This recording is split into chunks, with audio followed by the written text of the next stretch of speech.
दोस्तों, राजस्थान का दौसा शहर और दौसा शहर में कोतवाली में पुलिस वालों को लगातार एक इत्तला मिल रही थी कि साहब फला शख्स का जो सफ़ेद पोश शख्स है, जो इंसान है, उसका जो घर है वहाँ पर कुछ ऐसी गतिविधियाँ होती हैं जो बहुत ही शर्मनाक है। जो आदमी मंच पर या लोगों के सामने अपने आप को अच्छा दिखाने की कोशिश करता है, लोगों का हमदर्द और मसीहा बनने की कोशिश करता है, वो कोई ऐसा गलत कर रहा है काम जिसकी आप कल्पना भी नहीं कर पाओगे। असल में इस काम के लिए सबूत चाहिए होते हैं। अगर किसी सफ़ेद पोश पर या किसी बड़े राजनीतिज्ञ पर या किसी बड़े कारोबारी पर जब इस तरह के आरोप लगाए जाते हैं तो दोस्तों डायरेक्ट उन आरोपों की बुनियाद पर उसको पकड़ना नामुमकिन होता है, बल्कि उसके लिए सबूत जुटाए जाते हैं। इसलिए पुलिस के सामने सबसे बड़ी समस्या ये थी कि अगर हमने इस आदमी के ऊपर कच्चा पक्का हाथ डाल दिया तो हमारी ही मुसीबत आ जाएगी, या तो ट्रांसफर होगा या फिर सस्पेंड कर दिए जाएंगे, इतनी पहुंच है इसकी। इसलिए शिकायत तो मिल रही हैं, लेकिन उन शिकायत को असली जामा कैसे पहना जाए, कैसे देखा जाए कि वो शिकायत सही है या गलत है। ये जो आदमी था जिसके खिलाफ ये शिकायतें मिल रही थी, एक बहुत बड़ा बिजनेसमैन, होटल मालिक था, कई होटल थे उसके, बड़ा आलीशान घर था। कोई सोच भी नहीं सकता था कि इस आलीशान घर में रहने वाले लोग इतने घिनौने होंगे। लेकिन सच तो सच होता है, और फिर सच जानने के लिए पुलिस ने एक तरकीब निकाली। उसने एक कांस्टेबल को, पुलिस में जो एक कांस्टेबल था उसको तैयार किया, सारी चीज़ें बातें समझाई गई। तुम्हें एक छपरी बनना है, और छपरी भी ऐसा जो औरतों का रसिया और लड़कियों का दीवाना होता है, और फिर वहाँ आसपास मंडराना है या फिर इस तरह से किसी भी तरह से उसका फ़ोन नंबर हासिल करना है, और फिर बात करनी है एक बहुत बड़ा बिगड़ा हुआ रईस बन करके। इसी तरह से इस ऑपरेशन को शुरू किया जाता है। पुलिस ने पूरी तैयारी कर ली थी, कांस्टेबल को समझा दिया था कि अगर इस मकसद में कामयाब हो गए अंदर जाने तक, और जब मेन पॉइंट आए यानी लड़की को आपने ख़रीदना है, पैसे तय करने हैं, वहाँ पर जाना है, और बाकायदा जाने के बाद लड़की को वस्त्रहीन कर देना है, यानी उस काम के लिए बस उसके बाद हमें फिर आपने कॉल करनी है, यानी बिल्कुल प्रूफ के साथ रंगे हाथ पकड़ना चाहते हैं। बिल्कुल तय हो गई, बात हो गई। अब इस ऑपरेशन पर काम के लिए लग जाता है वो कांस्टेबल। बहुत जल्द उसे उस होटल के मालिक का वो पर्सनल नंबर, यानी वो नंबर नहीं जो सबके लिए सार्वजनिक था, आम जनता के लिए या आम लोगों के लिए, जिस पर कोई भी बात कर सकता था, कोई भी अपना दुखड़ा सुना सकता था, कोई भी उससे मदद मांग सकता था, वो नंबर नहीं, बल्कि एक पर्सनल नंबर इस काम के लिए होता था। जो कस्टमर जहाँ पर तय हुए थे या किसी लड़की को किसी के घर भेजा जाता था, तो वो पर्सनल नंबर हुआ करता था। उस पर्सनल नंबर को किसी भी तरह से उसने हासिल कर लिया, और हासिल करने के बाद उसने फ़ोन किया कांस्टेबल ने, हाँ साहब मुझे माल चाहिए, और माल भी कड़क होना चाहिए, और मैं मुंह मांगे पैसे दूंगा। पहले तो वो घबराया कि यार कौन आदमी है, अजनबी है, क्योंकि इस तरह के लोगों के जो संपर्क होते हैं ना, सिर्फ ऐसे होते हैं कि कुछ ख़ास और मालदार बिगड़े हुए लोगों तक, 10, 20, 50 लोग जिनको वो सर्विस देता है और उनसे मुंह मांगे पैसे वसूल करता है। जिनके पास धन दौलत की कोई कमी नहीं होती, उनको अय्याशी करनी होती है, तो इस तरह के लोग होते हैं। ज़्यादा बड़ा नेटवर्क नहीं होता है। तो बस इसी तरह उसने कहा कि भाई अननोन नंबर है, देखा यार ये तो मेरी लिस्ट में है ही नहीं, अननोन नंबर है, कौन बोल रहा है, तुझे मेरा नंबर किसने दिया? उसने किसी ऐसे परिचित का भी नाम हासिल कर लिया था जो उसका कस्टमर था। इसलिए उसने फला का हवाला देते हुए, यार मुझे पता लगा फला आदमी भी आपसे सर्विस लेता है, और आपकी सर्विस बढ़िया है, बिल्कुल सेफ़ है, कोई ख़तरा भी नहीं है, इसलिए मैंने सोचा कि आप मुझे अच्छी सर्विस देंगे, और आपके पास जो है वो रोज़ाना नए से नया माल जो है वो हर हफ्ते में या महीने में नया से नया माल आता है। तो उसने कहा यार बात तो ठीक है। अब उसे यकीन हो गया कि वाकई कोई बिगड़ा हुआ कस्टमर है और इसको सर्विस चाहिए होती है, हकीकत में ये कहता है कि भाई कहाँ सर्विस लोगे, आपके पास अपना घर है या फिर आप कहाँ? अब कांस्टेबल पूछता है कि साहब मेरा तो अपना कोई ऐसा घर नहीं, घर में बीवी है, अपने घर में तो कैसे मंगा सकता हूँ मैं कोई कुंवारा तो इंसान हूँ नहीं, मैं तो किसी होटल में ही या कहीं भी सर्विस लूँगा। तो उसने कहा कि ठीक है, मेरा घर है, और अपना एड्रेस लिखवा दिया, दौसा शहर में फला जगह मेरा घर है, वहाँ पर पहुँच जाओ आप, किसी को शक भी नहीं होगा और वहाँ हर किसी की एंट्री भी नहीं है। तो कि ठीक है जी। ये ऑर्डर उसका जो था वो ये था कि आपने अपने साथ में किसी दूसरे आदमी को नहीं लाना है, ना ही इस बारे में किसी को बताना है कि वहाँ फला जगह घर है, उस घर में ये काम कब चलता है, ये आपको वादा करना होगा। और ये मेरा हुक्म है, अगर कोई बात इस तरह की लिखी हुई तो फिर तुम्हारी खैर नहीं है, तुम्हें कहीं से भी ढूंढ निकालूंगा, कहीं भी चले जाना, अगर जरा सी बात भी लिखी हो गई। डरा धमका भी दिया और बात भी हो गई। पैसे तय हुए कितने? 50,000 रुपये। कितनी देर के? 1 नाइट के 50,000 रुपये तय होते हैं। मामला सारा फिट हो जाता है। अब ये कांस्टेबल अपने आला अफसरों से बताता है कि साहब, आधा सफ़र तो मैंने तय कर लिया है, आगे का आधा सफ़र भी हो जाएगा। अब सबसे बड़ा मसला ये था कि जो नोट वो दिए जाएंगे उन पर निशान लगाना। तो यानी 50,000 के 500 के नोटों पर, उन पर पुलिस ने अपना कोई भी मार्का या कुछ भी जो है वो निशान लगाया जो सामने वाले की नज़र में ना आ सके, और फिर वो गड्डी उसको दे दी जाती है कि जाओ। ये कांस्टेबल वहाँ पर पहुँचता है, अपनी पहचान बताता है, इसको अंदर बुलाया जाता है, और अंदर एक आलीशान कमरे में, जो एक बहुत ही बेहतरीन आलीशान कमरा था, बेहतरीन उसमें खुशबू, परफ्यूम वगैरह बेहतरीन तरीके से बेड लगा हुआ है, और उसमें कुछ सामग्री जो है वो शक्तिवर्धक सामग्री और कुछ प्रोटेक्शन वगैरह, ये सारी चीज़ें वहाँ पर उसको मिलती है। और फिर कुछ देर यानी 10-15 मिनट इंतज़ार करने के बाद एक बढ़िया बेहतरीन अच्छी तरीके से कम कपड़ों में और बढ़िया मेकअप लगाए हुए एक लड़की लगभग 20-22 साल की वहाँ पर आती है। आने के बाद वो बैठती है और फिर हाय हेलो होता है। हाय हेलो होने के बाद उसने कहा कि जी मेन काम जो है वो आप निपटा लीजिए, मुझे तो बस 1-2 घंटे में यहाँ से निकलना है, मुझे बहुत ज़रूरी काम है, बाहर जाना है, तो थोड़ा सा मूड फ्रेश करने के लिए आ गया था। लड़की जो है वो वस्त्रहीन हो जाती है, और जब वो वस्त्रहीन हो गई तो उसने कहा कि बस मैं थोड़ा सा वॉशरूम होकर के आता हूँ, पेशाब आ रहा है मुझे, पेशाब करने के बाद फिर मैं आपके साथ एंजॉय करूँगा। ये बाथरूम जाता है, और बाथरूम जाने के बाद जो छोटा सा ये मोबाइल वहाँ पर लगाया था, और इसने हिडन कैमरा भी अपने कपड़ों में लगा रखा था। जब ये लड़की सब कुछ हो रही थी बाहर, हिडन कैमरे की मदद से इसके आला अफसर जो है वो सारी चीज़ें रिकॉर्ड कर रहे थे, देख रहे थे। ये बाथरूम में पहुँच करने के बाद कॉल लगाता है और कहता है कि सर बिल्कुल रास्ता क्लियर है, बिल्कुल अब मुझसे भी बर्दाश्त नहीं हो रहा है, सामने मेरे औरत खड़ी है और आप देख ही रहे हो, बस जल्दी आ जाओ वरना बहुत कुछ हो सकता है। फ़ौरन पुलिस एकदम अंदर आती है, रेड मारती है, और रेड मारने के बाद वहाँ पर जो थे एक कमरे में ये था, ये तो पुलिस का आदमी था।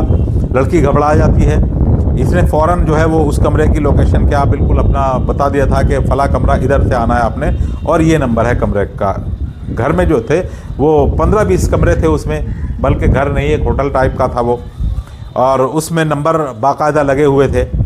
तो फला नंबर का कमरा है जी, आप उसमें आ जाइए। पुलिस फ़ौरन आ जाती है और चारों तरफ से उस घर को घेर लेती है। जब उस घर की तलाशी ली गई तो मालिक तो उसमें कोई नहीं निकला, सिर्फ उसमें कस्टमर आते थे, और एक मैनेजर के तौर पर एक आदमी था, बाकी एक मैनेजर था, और एक कस्टमर उसके अलावा, पुलिस वाले के अलावा एक और था।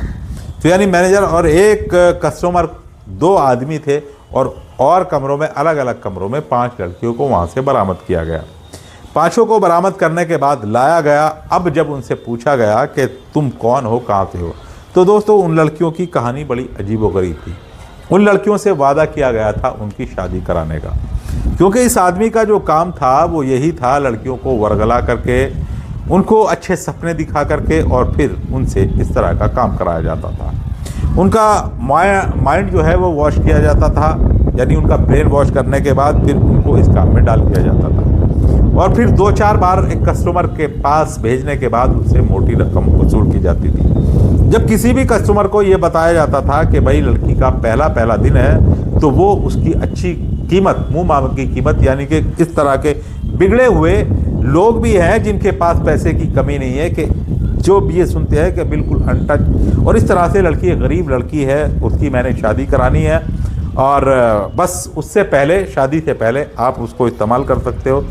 आप पहली रात उसकी जो है वो आपके नाम है, तो इसलिए पैसे मुंह मांगे, 5 लाख 4 लाख इस तरह से लोग देने के लिए तैयार हैं। देखिए कितने जालिम लोग और कैसे हो देते हैं, जिनकी उम्र 50 साल 60 साल, वो एक ऐसी 18-20 साल की लड़की को एक पहली रात सोने के इतने इच्छुक होते हैं कि वो उसकी मुंह मांगी कीमत देते हैं। वो उसके साथ पहली रात सोते नहीं हैं, बल्कि उसके साथ दरिंदगी करने में उनको कुछ ज़्यादा ही आनंद आता है। उनके साथ दरिंदगी और हैवानियत करने में वो ज़्यादा ही इंजॉय महसूस करते हैं। लड़की जितना उनसे बचने की, छूटने की, जाने की कोशिश करेगी, जितना चीखेगी चिल्लाएगी उनको, वो ज़्यादा। वो कहते हैं कि ये तो हमारा पैसा वसूल हो रहा है, इसी बात के तो हमने पैसे दिए हैं। ऐसे जालिम इंसान होते हैं। तो अब लड़कियों ने बताया कि जी मुझे शादी का वादा किया। लड़की ने बताया कि साहब मेरी एग्ज़ाम फ़ीस और स्कूल की फ़ीस भरने का वादा किया, मैं कॉलेज में पढ़ती हूँ। इस तरह से उन 5 लड़कियों ने, किसी ने कहा कि जी मैं गरीब हूँ, घर चलाने के लिए कोई पैसों का इंतज़ाम नहीं, तो मैं इनके पास आई थी कि साहब मुझे कोई छोटा मोटा काम दिला दो, तो मुझे ये काम दिलाया। और जिस लड़की की शादी करानी थी उसको भी ये कहा गया कि देखो शादी तो मैं तुम्हारी करा दूंगा, बस तुम 2-4 बार जो है तुम्हें ये सर्विस देनी होगी, पैसा आएगा। और मैं भी इतना पैसा कहाँ से लाऊं, कितनी शादियां कराता हूं लड़कियों की, कितने को फीस स्कूल की भरता हूं, और कितनों को मैं जो है वो खाने पीने की मदद करता हूं। तो आप ही देखो, थोड़ा सा बस टाइम लगेगा, 2-4 बार की बात है। जब वो उसको 10-20 दफ़ा इधर उधर भेज देता है इस गंदा काम कराने के बाद, तो फिर वो उसकी शादी करा के उसको छोड़ भी देता था। तो इस तरह की नई लड़कियां उसके पास आती रहती थी, पुरानी जाती रहती थी। किसी भी लड़की को वो साल 6 महीने से ज़्यादा इस्तेमाल नहीं करता था, और फिर उनको वो भेज देता था जहाँ किसी की शादी करानी है, जो भी है। तो इस तरह का, यानी लोगों की नज़र में अच्छा बनकर एक बुरा काम कितनी सफाई के साथ कोई करता है, ये इस कहानी में आपको देखने को मिला। 5 लड़कियां, 5 की अपनी अलग ही कहानी। कोई घर के खर्चे से परेशान, कोई शादी होनी है किसी की स्कूल की फीस भरी जानी है, तो किसी के घर में बीमारी है, तो कोई अपने शौक़ पूरे करने के लिए अपनी मर्ज़ी से आती है। कोई आती है कि साहब मुझे जॉब पर लगवा दीजिए, आपका तो बड़ा होटल है, आपके पास तो सैकड़ों कर्मचारियां काम करते हैं, तो कि मुझे कोई जॉब पर लगवा दीजिए। तो फिर उसका माइंड जो है वो वॉश किया जाता है कि जॉब ऐसी जिसमें पैसे की कोई कमी नहीं है। लेकिन काम क्या करना होगा, जब वो पूछती कि सर काम क्या करना होगा, कि काम मुश्किल से आधे घंटे का भी नहीं है। क्या काम है साहब? तब वो बताता है कि इस तरह का काम है। फिर वो उसको समझाता है कि जिन लोगों के पास तुम्हें भेजा जाएगा वो उम्र से निकल चुके होते हैं, उनके बस की कुछ नहीं रहती। वो तो बस थोड़ी देर के साथ किसी लड़की या औरत के साथ वो खेलना चाहते हैं, और ख़ास करके उन्हें लड़की मिल जाए, उम्र उनकी जब निकल चुकी होती है, कोई 60 का होगा, कोई 65 का होगा, बिगड़े हुए रईस होते हैं। पैसे की उनके पास कोई कमी नहीं, वो तुम्हारा कुछ नहीं कर पाएंगे, कुछ नहीं बिगड़ेगा, तुम्हारा कुछ नहीं होगा उनसे। तुम्हें तो बस उनका साथ देना है, उनके साथ एंजॉय कराना है उनको, यही उनकी खुशी होती है। वो सोचते हैं कि हमने बहुत बड़ा तीर मार लिया है, लेकिन उनके बस का होता कुछ नहीं है, और बस इस बात के वो लाखों रुपए देते हैं। अब तुम देखो कि जब वहाँ से लाखों रुपए मिलेंगे तो तुम्हें भी मैं 10-5 हज़ार रुपये दूंगा। लड़की की बात समझ में आ जाती है कि यार बात तो ठीक है। इस तरह से उनका माइंड वॉश किया जाता है। गलत तो गलत है, गलत बात को मनवाने के लिए और माइंड में बिठाने के लिए कैसे वो उनको गलत ट्रैक पर ले जाने के लिए वॉश करता था कि कुछ नहीं होगा उनसे। और बाज़ा ऐसा बिगड़ा हुआ भी मिल जाता था कि जो उम्र तो उसकी 65 साल है या 60 साल है, लेकिन स्टेमिना और ताकत ऐसी कि नौजवान जो है ना आज के 22 साल के और 25 साल के वो भी फेल, ऐसा भी मिल जाता है। तो कभी कभी लेने के देने भी पड़ जाते हैं। पूरी कहानी मैंने आपको बताई, आपकी समझ में आ गया होगा कि किस तरह से लोग आज के दौर में क्राइम करते हैं। अपने आप को सफ़ेद पोश बताने वाले अंदर से उनका चेहरा जितना घिनौना निकलता है, अंदर से उनका दिल कितना कठोर होता है, ये आप जानते ही होंगे। आज जंतर मंतर दिल्ली में आप देख लो, जिन लोगों को सरकार में लाया जाता है, उन्हीं लोगों के वोट से, जो लोग वोट दे करके सरकार में लाते हैं, और फिर वही लोग उन्हीं पर लाठी डंडे बरसाते हैं, मारते हैं, पीटते हैं। तो इस तरह के हालात दोस्तों घट रहे हैं। ये कोई नई बात नहीं है, तमाम सारी चीज़ें हैं। तो चलिए अब उन दोस्तों के नाम जो मुझे कमेंट करते हैं, मोहम्मद रऊफ़, वाइफ है नाहिद बानो हैदराबाद से, महराज आलम गोंडा दिल्ली से, और दानिश अंसारी सरदरा मेरठ से, ज्योति शर्मा कोलकाता से हैं, महराज आलम गोंडा दिल्ली से हैं, अब्दुल हादी तकदीर फातमा डॉक्टर अब्दुल समी कुली बाज़ार कानपुर से, राव मोहम्मद यासीन लाहौर पाकिस्तान से, ओमकार छोटा भाई बकपीर, पापा जी राजपुरी, दादाजी इकबाल सरदार गांव जोड़खिया जिला श्री गंगानगर हनुमानगढ़ राजस्थान से। तो चलिए दोस्तों, कल आपको फिर किसी नई स्टोरी में मिलता हूँ। खुदा हाफिज़, जय हिंद, जय भारत। नमस्कार दोस्तों, एक बेहद ही खूबसूरत लड़की होती है जो अपने गांव से इंटर का पढ़ाई पूरा करके उसे आगे का पढ़ाई जो है करने के लिए अपने भाई के पास जो है शहर चली जाती है। और दोस्तों, जो उसका भाई होता है वो पहले से ही जो शादीशुदा था यानी मैरिड था, अपने पत्नी के साथ असम में एक किराए का मकान लेकर रहता था। उसके बाद दोस्तों, जब लड़की जो है अपने बड़े भाई के पास जाती है और जब उसके साथ जो है रहते हुए कुछ दिन उसको बीत जाते हैं, तो दोस्तों एक दिन जो उसका भाई था वह अपने पत्नी के साथ जो है कार्यक्रम करने में लगा रहता है। उसी दौरान जो लड़की थी उसकी नज़र अपने बड़े भाई और भौजाई पर जो है पड़ जाती है, तो वो उन दोनों को कार्यक्रम करते हुए देख लेती है। जिसके बाद उसे रहा नहीं जाता है। फिर एक दिन रात में वो अपने भाई से कहती है कि भाई, आज मेरा भी जो है मन अंदर से काफ़ी ज़्यादा व्याकुल हो चुका है, इसलिए जो है तुम्हें जो कुछ भी करना है कर ले, आज मैं जो है बिल्कुल भी शोर नहीं करूँगी। उसके बाद दोस्तों क्या होता है कि जो उसका भाई था वो उसे इस कदर हिलाने लगता है कि दोस्तों, जिसके बारे में जो है यदि आप लोग जानेंगे तो आप लोगों को भी जो है पैरों तले ज़मीन खिसक जाएगी। और दोस्तों जो है आप लोग भी सोचने पर मजबूर हो जाएंगे कि आखिरकार जो है एक भाई जो है अपने बहन के साथ ऐसा काम जो है कैसे कर सकता है। और दोस्तों, यदि आप लोग भी जो है इस कहानी के पूरे घटनाक्रम के यदि विस्तार से जानना चाहते हैं तो मेरे साथ बने रहिए। तो नमस्कार दोस्तों। तो दोस्तों, ये कहानी जो है असम के एक छोटे से गांव से शुरू होती है। एक बेहद ही जो है खूबसूरत लड़की होती है दोस्तों, जिसका नाम सोनम होता है। सोनम अपनी माँ के साथ ही जो है घर पर रहा करती थी, क्योंकि सोनम के जो पिताजी का देहांत हो चुका था, उसके जन्म के साथ ही वो पहले ही हो चुका था। जिसके बाद उसकी माँ जो है उसे पाल पोस कर बड़ा की थी। और सोनम की माँ गाँव के ही बाजार में जो है दोस्तों सब्जी बेचने का काम किया करती है। और सब्जी बेचकर जो कुछ भी कमाती थी उसी से वह अपना जो है घर का खर्चा उठाती भी थी।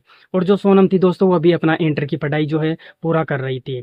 और दोस्तों, पढ़ने लिखने में वो काफ़ी होशियार भी थी। जिस भी जो है एग्जाम में वो परीक्षा देने के लिए बैठती थी दोस्तों, तो वो जो है उसे पास कर ही मानती थी।